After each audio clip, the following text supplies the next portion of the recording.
boas tardes, boas noites. Dando continuidade na nossa leitura do livro A Caminho da Luz de Emmanuel, que nesse capítulo que estamos analisando, detalha, dentro do possível, como foi a vinda dos capelinos e qual a transformação que foi provocada na espécie humana aqui na Terra. Então, apenas recordando, bem rapidinho, o homem nativo estava se desenvolvendo na Terra com características de homem, mas ainda bem primitivo, num período que vai entre 1 e 6 milhões de anos, até que o consenso científico é de que há 300 mil anos antes de Cristo, praticamente agora, 300 mil anos a partir de agora, surgiu o Homo sapiens, Então, é uma nova espécie do gênero Homo. E outras continuaram, os Homo denisovanos, neandertais e assim por diante.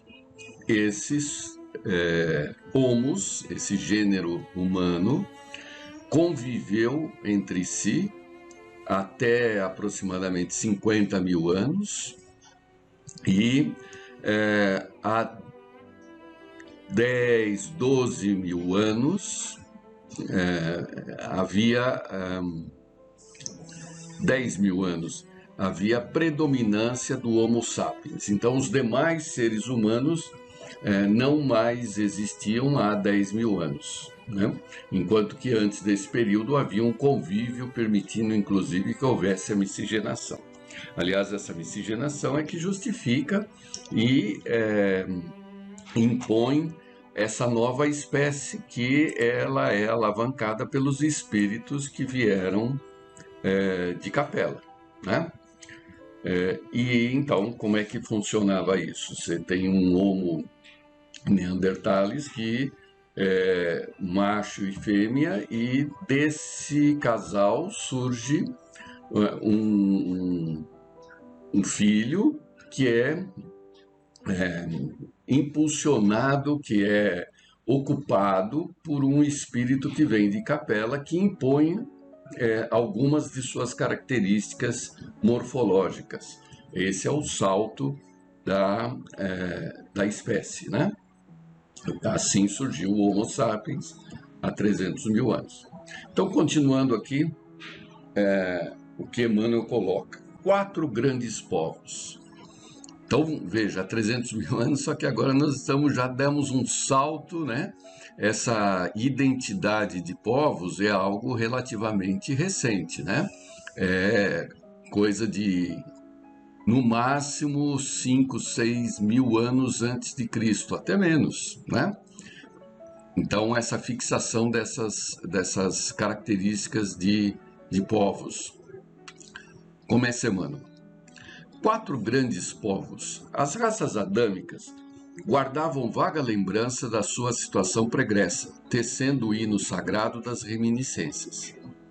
As tradições do paraíso perdido passaram de gerações a gerações até que ficassem arquivadas nas páginas da Bíblia.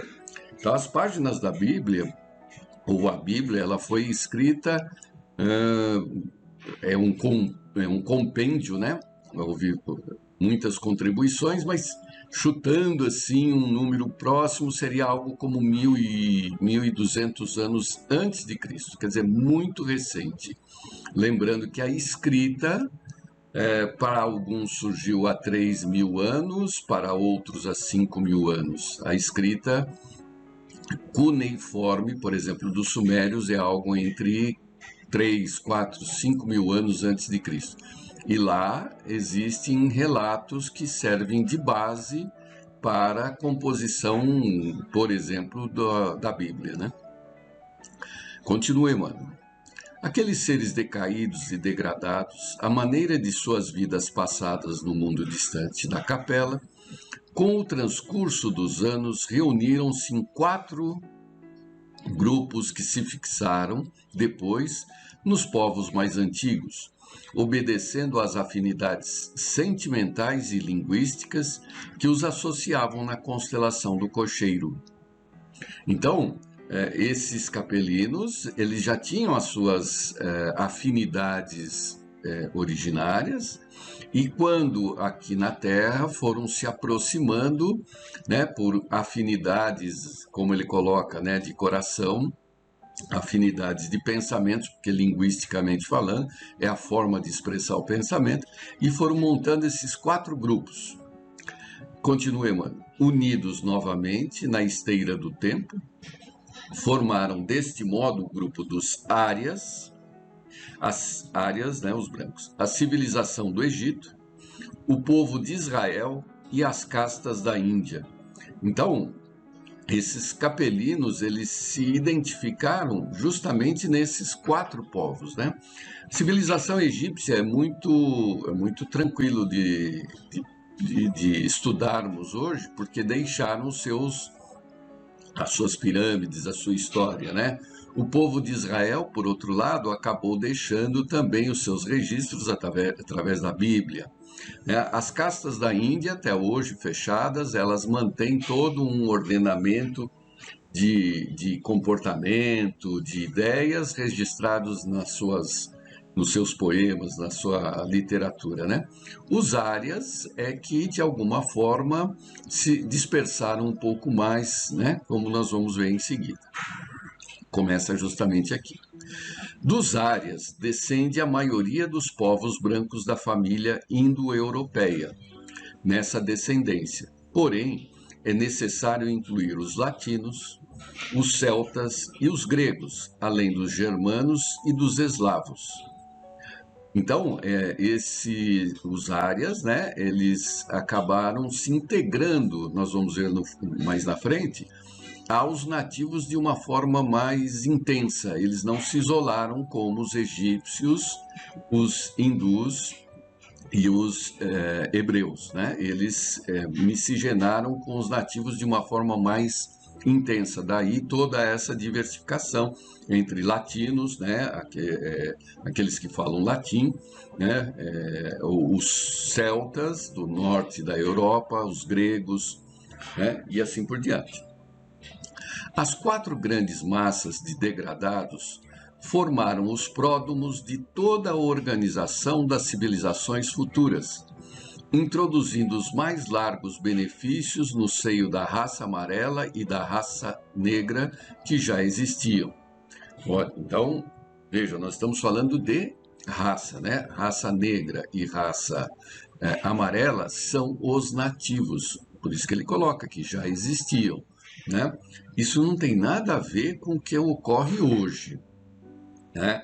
Hoje, ao longo de toda a história, né, esses espíritos foram se integrando, se miscigenando. Então, hoje não significa que um representante amarelo ou negro seja nativo. Não há nenhum tipo de possibilidade disso. Não é a cor da pele que vai identificar se ele é nativo ou se ele é advindo dos capelinos, né? Isso foi lá no início.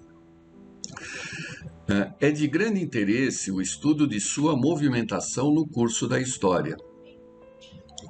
Através dessa análise, é possível examinarem-se os defeitos e virtudes que trouxeram do seu paraíso longínquo, bem como os antagonismos e idiosincrasias peculiares a cada qual. O que ele está colocando aqui, já arranhando um verniz de análise futuro, é o que justifica muitas vezes o confronto até de sociedades, civilizações presentes. Por quê? Porque já trazem essas rusgas, se assim a gente pode chamar, né, de de capela, né? Por quê? Porque o grande motivo do êxodo não eram espíritos criminosos, assassinos, nada disso. Eram espíritos cujo maior defeito, o defeito principal, era o orgulho, né? E todos eles vieram para cá e trouxeram esse defeito, né? Alguns até enxergam como o pecado original. Por quê? Porque é o orgulho, né? O indivíduo que chega aqui e se impõe sobre o mais fraco, e os que são os nativos, né? E é pecado original, porque o que os nativos aprenderiam é justamente a explorar outros nativos, ou seja, aprenderam o exercício do orgulho, né? Mas, enfim, se denota isso no isolamento, né? Os hindus, com as suas castas, nem entre eles se misturam, vamos assim dizer. Os hebreus, que se mantêm fechados na sua comunidade, e os egípcios também, com as suas iniciações. Repita-se que os árias, né, que deram origem aos indo-europeus, aqueles que migraram da Índia e se espalharam pela Europa, foram aqueles que assumiram a condição de integrar àqueles que já existiam. As promessas do Cristo. Tendo ouvido a palavra do Divino Mestre antes de se estabelecerem no mundo, as raças adâmicas, nos seus grupos insulados, isolados, né, guardaram a reminiscência das promessas do Cristo, que por sua vez as fortaleceu no seio das massas, enviando-lhes periodicamente os seus missionários e mensageiros, também denominados profetas, né? Aqueles escolhidos que vinham e serviam de luzes de esclarecimento para cada um dos seus grupos, né? Eis porque as epopeias do Evangelho foram previstas e cantadas alguns milênios antes da vinda do sublime emissário. Aqui ele coloca que a Bíblia tem milênios, né? Mais de 1.200 anos, como eu comentei, né? Os enviados do infinito falaram na China milenária da celeste figura do Salvador, muitos séculos antes do advindo de Jesus. Os iniciados do Egito esperavam-no com as suas profecias, né? Lembrando que do Egito existiam duas figuras principais aí, que era o líder político o faraó e os sacerdotes, né? Os sacerdotes detinham reminiscências da origem, né? E só passavam essas informações aos iniciados que, para merecer essas informações, tinham que demonstrar as suas reais intenções, né? Na Pérsia, idealizaram a sua trajetória antevendo-se-lhe os passos nos caminhos do porvir. Na Índia Védica era conhecida quase toda a história evangélica, que o sol dos milênios futuros iluminaria na região escabrosa da Palestina. E o povo de Israel, durante muitos séculos, cantou-lhes as glórias divinas, na exaltação do amor e da resignação, da piedade e do martírio, através da palavra de seus profetas mais eminentes. Uma secreta intuição iluminava o espírito divinatório das massas populares. Então, o importante aí não importa, não importa qual o grupo, né? Qual o grupo social, todos traziam lembranças desse acolhimento de Jesus quando foram exilados, né? Todos eles tinham intuitivamente a noção de perda do paraíso, do local nativo deles, né? E a promessa de volta, né? A promessa de vinda de Jesus e a promessa de criar condições para, inclusive, voltar para lá após cumprirem as suas obrigações aqui. Que obrigações essas? Trabalhar o próprio orgulho e ajudar ao desenvolvimento da civilização terrena. Todos os povos o esperavam em seu seio acolhedor. Todos o queriam, localizando em seus caminhos a sua expressão sublime e divinizada. Todavia, apesar de surgir um dia no mundo como alegria de todos os tristes e providência de todos os infortunados, à sombra do trono de Jessé, o Filho de Deus, em todas as circunstâncias, seria o verbo de luz e do amor do princípio, cuja genealogia se confunde na poeira dos sóis que rolam no infinito. Então, o que ele está colocando, né, é que a figura de Jesus, né, tem a sua formação em outros orbes e não na Terra. Ele veio como o Messias, aquele que recebeu espiritualmente esses exilados e que os acompanharia e cuidaria deles como ovelhas, né, em nome de Deus, para que todos conseguissem se aprimorar, se redimir, né? E aqui vem algumas considerações do próprio Emmanuel, né, que eu lerei meio rápido, apesar da extensão e do nosso tempo. Palavras de Emmanuel. Entre as considerações acima e as do capítulo precedente, devemos ponderar o interstício de muitos séculos. Aliás, no que se refere à historicidade das raças adâmicas, será justo meditarmos atentamente no problema da fixação dos caracteres raciais. Apresentando o meu pensamento humilde, procurei demonstrar as largas experiências que os operários do invisível levaram a efeito sobre os complexos celulares, chegando a dizer da impossibilidade de qualquer cogitação mendelista nessa época da evolução planetária. Aos prepostos de Jesus, foi necessária grande soma de tempo no sentido de fixar o tipo humano. Assim, pois, referindo-nos ao degredo dos emigrantes da capela, devemos esclarecer que, nessa ocasião, já o primata hominis se encontrava regimentado em tribos numerosas. Depois de grandes experiências, foi que as migrações do Pamir se espalharam pelo orbe, obedecendo a sagrados roteiros delineados nas alturas. É importante ressaltar, né, que quando escrito este livro, ainda não dispunhamos dos informes colocados de forma preambular, né? Hoje, por exemplo, particularmente saiu no jornal Estadão, do biólogo Reinach, a informação de que há um registro preciso da existência do Homo sapiens há 233 mil anos, pela identificação dos ossos e daquilo que rodeava os ossos na hora da datação, né? Identificação de quando era, né? Então, essa sugestão de 300 mil anos está sendo cada vez mais corroborada. É claro que Emmanuel, quando coloca isso no livro, não detinha ainda dessas informações científicas para citar, inclusive, nos seus comentários, né? Então, o importante aqui é que o homem já estava se desenvolvendo e que depois de uma forma como homos, né? Como homo, não como homos, como homo, né? Já havia se consolidado o homo de Neandertal e etc., aí é que surge o Homo sapiens, né? Quanto ao fato de se verificar a reencarnação de espíritos tão avançados em conhecimentos em corpos de raças primigênias, não deve causar repugnância ao entendimento. Lembremos-nos de que um metal puro, como o ouro, por exemplo, não se modifica pela circunstância de se apresentar em vaso imundo ou disforme.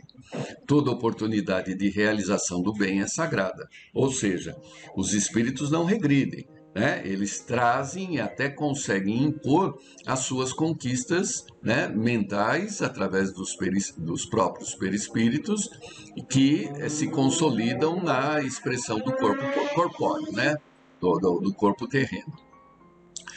Quanto ao mais, que fazer com o trabalhador desatento que estraçalha no mal todos os instrumentos perfeitos que lhe são confiados? Seu direito aos aparelhos mais preciosos sofrerá a solução de continuidade. A educação generosa e justa ordenará a localização de seus esforços em maquinaria imperfeita, até que saiba valorizar as preciosidades em mão. A todo tempo, a máquina deve estar de acordo com as disposições do operário, para que o dever cumprido seja caminho aberto e direitos novos. Entre as raças negra e amarela, bem como entre os grandes agrupamentos primitivos da Lemúria, da Atlântida e de outras regiões, que ficaram imprecisas no acervo de conhecimentos dos povos, os exilados da capela trabalharam proficuamente, adquirindo a provisão de amor para suas consciências ressequidas. Como vemos, não houve retrocesso, mas providência justa de administração, segundo os méritos de cada qual no terreno do trabalho e do sofrimento para a redenção. Nota de Emmanuel. Então vejam, é interessante. Hoje, se fosse ele fazer algum comentário, nós poderíamos dizer que nosso corpo é como um computador. Ele tem o hardware, que é o equipamento, as peças, as placas, e o software, que é o sistema operacional, aquilo que faz funcionar, né? O software, para nós, é o espírito, e o hardware, o equipamento, é o corpo. Então, à época da vinda dos capelinos, o hardware era muito primitivo, o software era muito avançado. Então, há limitações entre o que esse software, o que esse programa, o que esse sistema consegue fazer com aquele corpo, né, com aquele hardware, né? Por outro lado, também, um hardware super potente não consegue realizar grandes coisas se tiver um software limitado, né? Então ele tem muita memória, muitos recursos, muito processador, mas o programa lá é fraquinho. Então não é o corpo que determina as características do espírito, é o próprio espírito, né? E aí, neste caso que estamos comentando, o corpo é um fator limitante para esses capelinos, né? É uma prisão, porque reduz o campo de ação. Tudo bem? Na próxima oportunidade daremos continuidade a esse estudo. Até a próxima.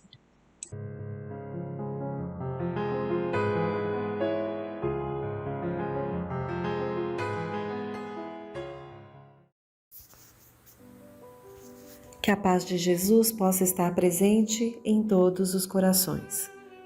Do Evangelho segundo o Espiritismo, por Allan Kardec, capítulo 18. Muitos os chamados e poucos os escolhidos. Instruções dos Espíritos, ao que tem se lhe dará. E chegando-se a ele os discípulos, lhe disseram: Por que razão lhes falas por parábolas? Ele, respondendo, lhes disse: Porque a vós vos é dado saber os mistérios do reino dos céus, mas a eles não lhes é concedido. Porque ao que tem se lhe dará e terá em abundância, mas ao que não tem, até o que tem lhe será tirado. Por isto é que eu lhes falo em parábolas, porque eles, vendo, não veem, e ouvindo, não ouvem, nem entendem. De sorte que neles se cumpre a profecia de Isaías que diz: Vós ouvireis com os ouvidos e não entendereis, e vereis com os olhos e não vereis. Mateus capítulo 12, versículos 10 e 14.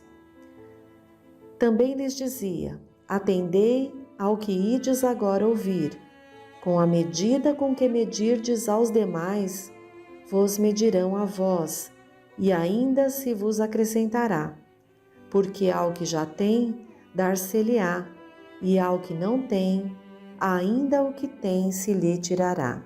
Marcos capítulo 4, versículos 24 e 25. Um Espírito Amigo, Bordeaux, 1862. Abre aspas. Dá-se ao que tem e retira-se ao que não tem. Fecha aspas. Meditai sobre esses grandes ensinamentos que quase sempre vos parecem paradoxais. Aquele que recebeu é o que possui sentido da palavra divina.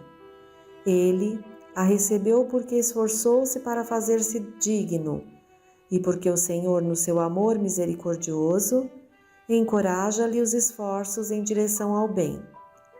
Esses esforços contínuos, perseverantes, atraem as graças do Senhor. São como um ímã que atraísse as melhoras progressivas, as graças abundantes, que vos tornam fortes para a subida da montanha sagrada, em cujo cume encontrareis o repouso que sucede ao trabalho. Abre aspas. Tira-se àquele que nada tem ou que tem pouco. Fecha aspas. Tomai como um ensino figurado. Deus não tira das suas criaturas o bem que se dignou conceder-lhes. Homens cegos e surdos, abri vossas inteligências e vossos corações, procurai ver pelo Espírito, compreendei com a alma, e não interpretai de maneira grosseiramente injusta as palavras daquele que fez resplandecer aos vossos olhos a justiça do Senhor. Não é Deus quem retira daquele que pouco havia recebido, mas é o seu próprio Espírito que, pródigo e descuidado, não sabe conservar o que tem e aumentar, fecundando-a migalha que caiu no seu coração. O filho que não cultiva o campo que o trabalho do pai conquistou para deixar-lhe de herança, vê esse campo cobrir-se de ervas daninhas. Será o pai quem lhe tira as colheitas que ele não preparou? Se ele deixou a sementeira morrer nesse campo por falta de cuidado, deve acusar seu pai pela falta de produção?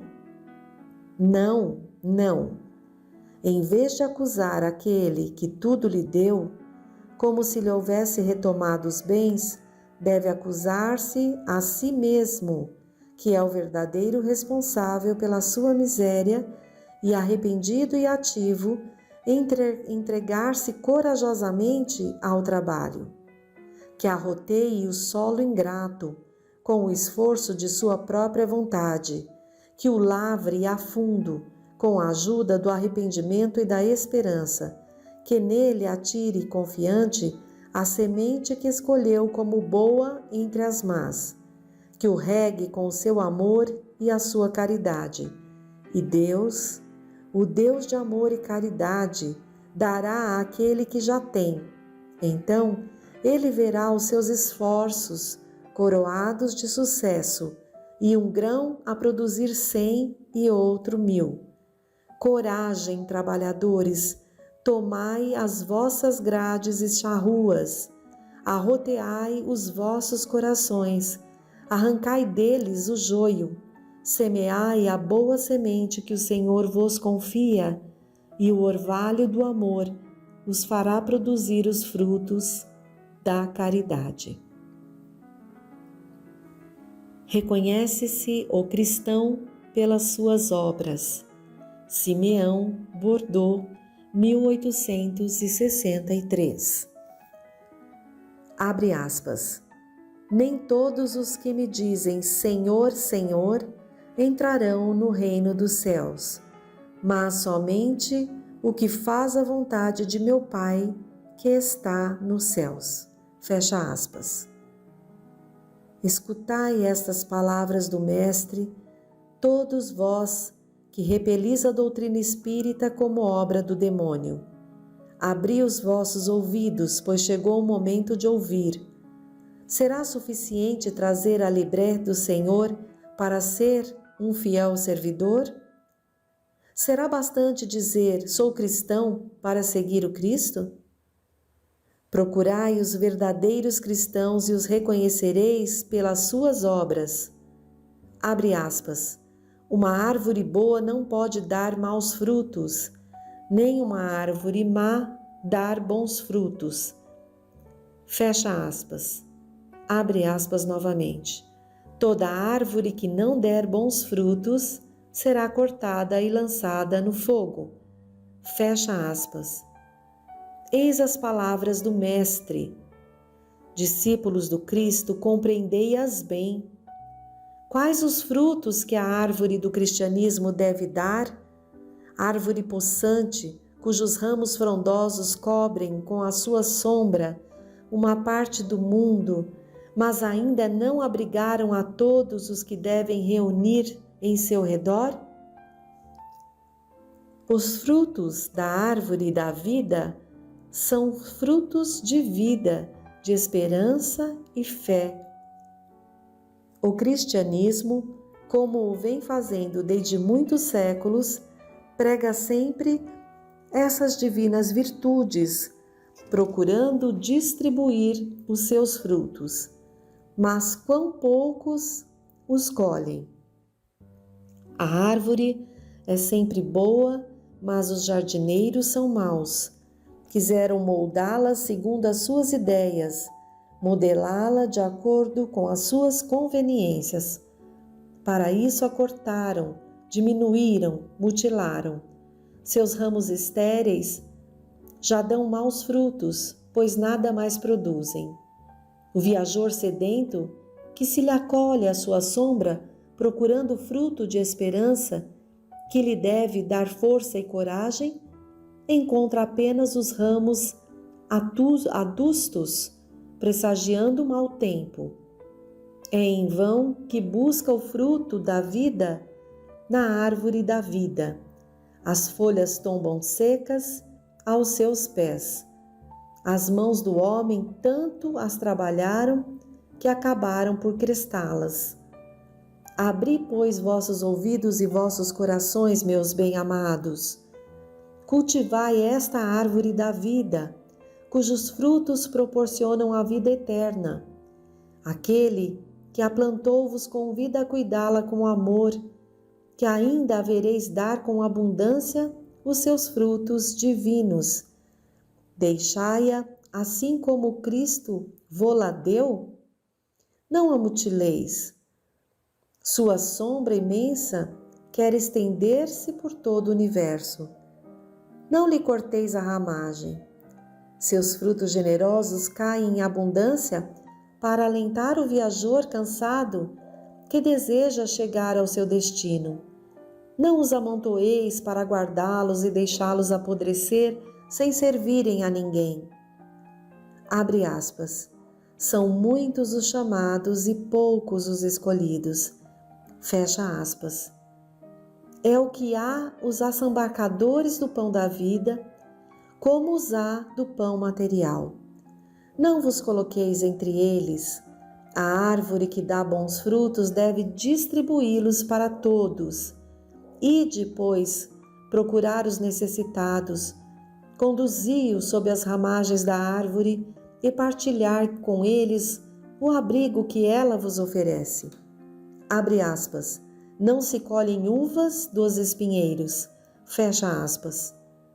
Meus irmãos, afastai-vos, pois, dos que vos chamam para apontar os tropeços do caminho, e segui os que vos conduzem à sombra da árvore da vida. O divino Salvador, o justo por excelência, disse, e suas palavras não passarão. Abre aspas. Os que me dizem Senhor, Senhor, nem todos passarão.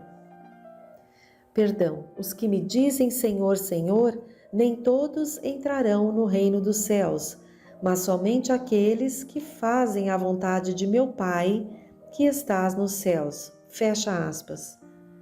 Que o Senhor das bênçãos vos abençoe, que o Deus da luz vos ilumine, que a árvore da vida vos faça com abundância a oferenda dos seus frutos. Crede e orai. Essas palavras do Evangelho, ao que se lhe tem, se lhe dará, e reconhece-se o cristão pelas suas obras, vem nos elucidar ainda mais a importância de cada um de nós que está sob a sombra do cristianismo, que está afinado com a doutrina de Jesus, com o Consolador prometido, daquilo que precisamos nos comprometer, que é a reforma íntima, que é buscarmos entender a fundo as palavras do Cristo, que foram ditas sob o véu da alegoria e que hoje o Espiritismo vem nos esclarecer. Já está na hora de colocarmos as mãos ao trabalho, a mente, a palavra, todo o nosso esforço deve ser aquele de nos melhorar para melhor servir e assim nos transformarmos ali em cristãos verdadeiros e não apenas da boca para fora, Muitas vezes não é fácil, com a nossa dificuldade moral, estarmos ali fazendo essa reforma íntima, mas não estaremos jamais sozinhos. Estamos sempre junto àqueles que também se esforçam ombro a ombro. Por isso, precisamos ter muita indulgência, muito amor, muito perdão.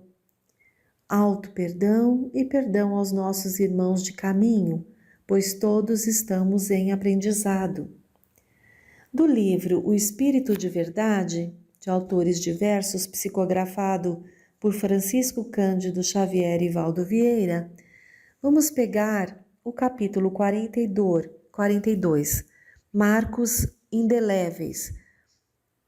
É justamente uma menção referente ao capítulo 18, item 16, do Evangelho segundo o Espiritismo. Abre aspas. As obras que eu faço em nome de meu Pai, estas testificam de mim. Jesus. É do Evangelho de João, versículos 10, 25. Cada trecho do solo demonstra o seu valor na riqueza ou na fertilidade que apresenta. Cada vegetal é tido na importância de seu cerne, de sua essência, de seus frutos. Cada animal é conhecido pelas peculiaridades de importância em sua existência. O sol constitui para todos os seres fonte inexaurível de vida, calor e luz. A água significa o sangue do organismo terrestre. O fogo, no crepitar da lareira ou na devastação do incêndio, demonstra realmente o seu papel inconfundível no campo imenso da criação. O juiz é respeitado pela integridade dos seus sentimentos ou temido pelas manifestações de venalidade a que se acolhe. O professor é acatado consoante o grau de competência que lhe é próprio. O médico adquire confiança conforme a atitude ao pé dos enfermos.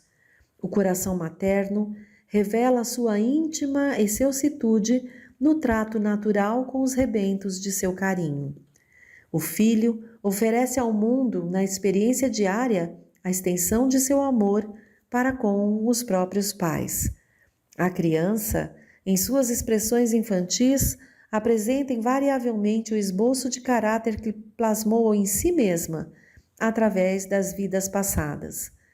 O usurário cria em torno de si gelada atmosfera de reprovação pelos sentimentos que nutre no imo do próprio ser. O leviano carrega consigo constantemente os prejuízos da ociosidade ou do vício, complicando-se na intemperança dos próprios dias. O séptico representa onde estiver a aridez da mente hipertrofiada pelo orgulho infeliz. O crente, leal a si mesmo, evidencia o poder de sua fé nas posições assumidas perante os chamamentos do mundo. Enfim, todas as criações do excelso Pai testemunham-lhe a glória no campo infinito da vida, e cada espírito se afirma bem ou mal, aproveitando-as para subir à luz ou delas abusando para crescer às trevas. Como aprendizes do Evangelho, portanto, cumpre-nos indagar à própria consciência. Que tenho executado na vida como aplicação das bênçãos de Deus? Não nos esqueçamos, segundo a lição do Senhor, que somente as obras que fizermos em nome do Pai é que serão marcos indeléveis de nosso caminho a testificarem de nós. Emmanuel. Palavras importantes para levarmos junto a nós, sempre, principalmente essa pergunta: o que tenho executado na minha vida como aplicação das bênçãos de Deus? Agora, finalizando o ano de 2021, iniciando de 2022, que possamos sim continuar e ainda mais nos esforçarmos por alcançar as virtudes do Cristo e teremos cada dia as experiências de que necessitamos, as provas, os resgates de que cada qual atraiu para si mesmo para buscar o progresso, a perfeição. Então, que possamos estar atentos, não desperdiçar nenhum tempo, nem um minutinho mais, e conseguirmos assim, nesse esforço em afinar mais o coração com Cristo, colaborarmos com esse tempo de transição planetária. Que Jesus esteja com cada um agora e sempre.